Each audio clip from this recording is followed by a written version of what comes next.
In this guide, I'm going to show you how you can change the enemy limit here in Slime RNG, which essentially allows you to change the number of enemies that spawn in real quick. Before we do get into this guide, make sure to like the video and subscribe to the channel with all notifications on. It really does help the channel and it lets us know that you want more content like this.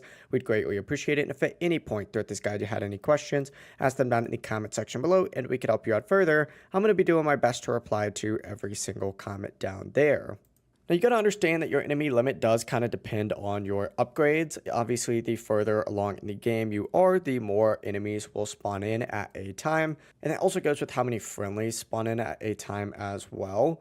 So essentially navigate into your upgrade menu just like so, and you're going to see right next to the auto roll section, this whole tab for enemies spawning in. For example, 2 enemies, 3 enemies, 4 enemies, 5. There's also bosses, and then there's also goop as well. You do want goop because this is extremely important for rebirthing. So if you have the ability to get that, make sure you do.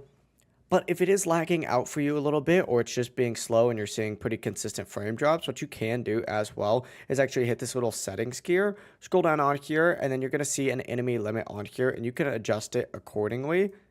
But that's actually the full process just like so. If you guys had any questions, ask them down in the comment section below and we could help you out further. I'm going to be doing my best to reply to every single comment down there. Before you do leave this guide, make sure to like the video and subscribe to the channel with all notifications on. It really does help us out and it lets us know that you want more content. Have a great rest of your day though. Peace.